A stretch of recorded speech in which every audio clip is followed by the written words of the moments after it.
Hey everyone, my name is Andrew and I'm currently a second year economics major here at UCSB.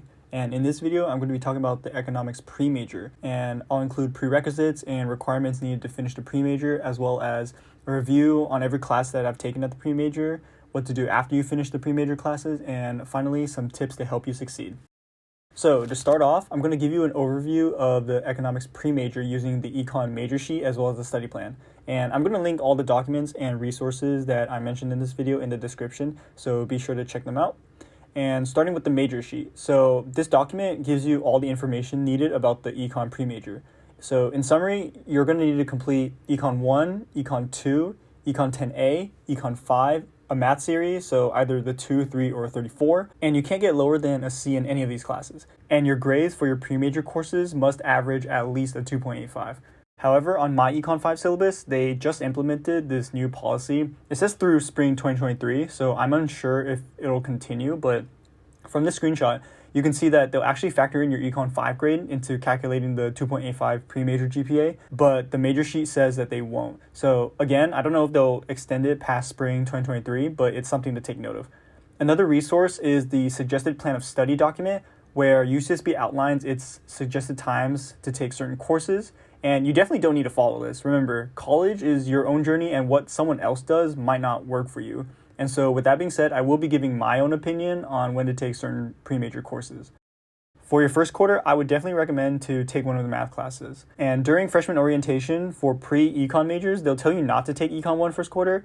And I'm pretty sure they do this just so you can get a quarter to get used to the quarter system before you actually engage in any pre-major courses that will affect your major admittance. And with that being said, I did have a friend who decided to take econ 1 first quarter anyways, and it turned out fine. In my personal opinion, I would follow the suggested plan and take econ 1 in winter quarter, just so you can get used to the quarter system, mainly because it truly is kind of fast and you're going to need time to adjust.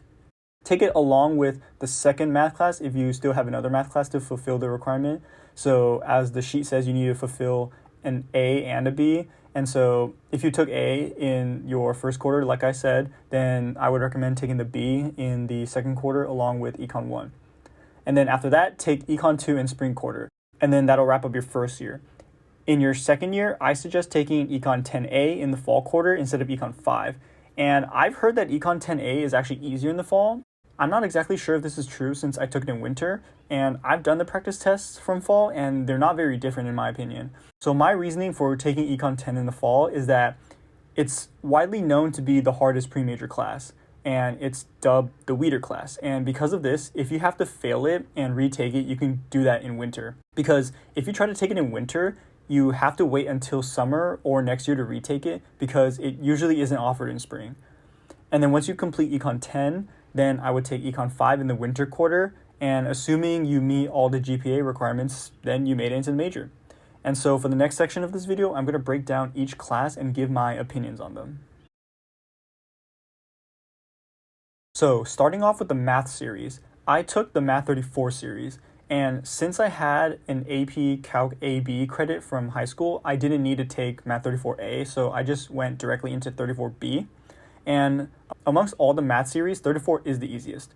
The downside to the 34 series is that if you decide to change majors later on, you're probably going to have to take another math series. So if you plan to possibly change majors, the 3 or 4 series is more widely accepted from other majors. However, if you're like me and know that econ is the path that you're going to take, I would take the 34 series. 34B was incredibly easy and actually covered less material than Calc AB from my high school. And so if you did well in high school calculus, I'm sure that you'll do well in this class. And so the grading consisted of homework on a site called WebWork, and there you have unlimited attempts on your homework. And in section, you had weekly quizzes. I think we had 2 midterms and 1 final. And so it also followed the standard UCSB grading scale. The next class I want to talk about is Econ 1. So this is your first economics class at UCSB. Econ 1 covers microeconomics, and it's a fairly easy class as well. I took half a semester of economics in high school, which didn't go super in-depth into any material really, and I was still able to do well in this class. And so no experience or prior knowledge is really necessary, and it also follows a standard grading scale. Moving on to Econ 2. This was a class that I absolutely hated. So Econ 2 is going to be your macroeconomics class. Now, you might enjoy and understand macroeconomics better than me, and if you do, then that's definitely great for you, and you'll definitely do a lot better than me. But this was the lowest grade I've ever gotten so far in college. It's graded on a curve, so what that means is your raw score doesn't really matter. What matters is how that score ranks within the rest of the class. So typically the top 8 or 9% get an A, the top 18% or so get an A minus or better, and that includes the 8 or 9% who get an A. So around another 9% will get an A minus, and the percentages just keep going on from there. But basically you're just competing against the other students in your class. The concepts for me were pretty super overwhelming, and a lot of the information is really thrown at you quickly and all at once, and it was quite a turn from Econ 1. So I would definitely study hard for this class and don't slack off. Now it's time to talk about the infamous Econ 10A. So like I mentioned before, this is widely known to be the hardest Econ pre-major class at UCSB, and even the grading scale is adjusted to reflect that fact. While it's not graded on a curve like Econ 2 is, the percentage required for an A is less than a standard grading scale. And so an 87 or above is an A, whereas usually it's like a 93. And I give you this information to sort of let you know what scores to expect when you do take this class. So this class covers microeconomic theory. It's a lot of calculus and math heavy. So you'll be dealing with a lot of derivatives, maximums, and minimums. For me, I somewhat enjoy math, and calculus is something that I've done a lot and I'm used to it, so this course wasn't the hardest for me. For me personally, it was actually easier than Econ 2. Even so, you still need to connect the math part to the logic behind the equations and the techniques, and so I definitely advise you to study really hard for this class and do lots of practice problems and practice exams. Grading consisted of around 6 modules with unlimited attempts per question. You have quizzes after every lecture that aren't worth a lot, but definitely still do your best and attend the lecture and try to understand the material. You have 2 midterms and then 1 final. You can skip the midterms, but the percentage of the midterms will roll over onto your final, so your final will be worth more than before. Each week, you also get a problem set that isn't graded, but your TA will go over the answers during section, and I highly recommend that you do these. Key thing to note, this is a 5-unit course, so the grade will weigh heavier on your GPA than Econ 1 and 2, which are both 4-unit courses. And then the last class is Econ 5, so this is your statistics class for economics. It's another 5-unit course, so it will definitely really help or really hurt your GPA. For me, the class consisted of 3 recorded lectures with a lecture quiz after each one, just like Econ 10.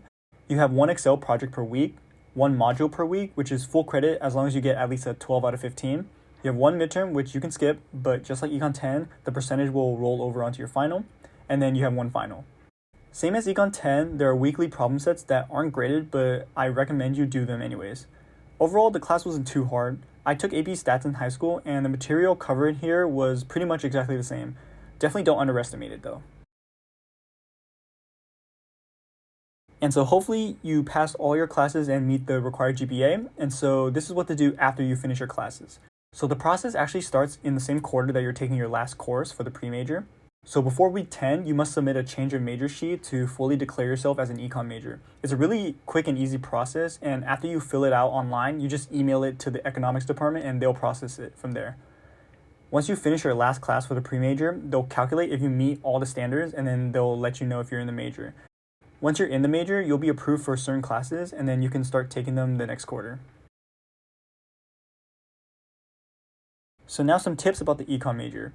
For me, my 2 biggest pieces of advice are go to CLAS and do lots of practice problems, especially with Econ 10. So the Econ department gives you lots of practice midterms and finals for you to do practice. The best way to learn is through actually doing them and making mistakes. Econ 10 gives you at least 15 practice midterms and finals, and I recommend you do every single one of them. The other thing I talked about was CLAS, and so CLAS is a free tutoring service from UCSB. It has limited spots and you need to sign up for it beforehand. And make sure you find the time that the portal opens up and sign up quickly before spots fill up, because they will fill up. If you don't understand what's going on in lecture, then this is definitely great to get clarification in a smaller classroom, and it will also be easier to ask questions. With all that being said, I hope you found this video informative and it gave you more insight into what the pre-major portion of the econ major at UCSB will be like. I'll probably make a video at the end of my time at UCSB reviewing the major as a whole, and so if you like this video, make sure to leave a like, comment any other questions you may have either about the econ department or just UCSB in general, and subscribe for more content like vlogs and information about college life. In the background of this video, I've been putting up some clips from another video I'm going to make, which is a week in my life as a UCSB student, so make sure to subscribe and stay tuned for that. And let me know what other videos you'd like to see from me. Thank you so much for watching and have a great rest of your day.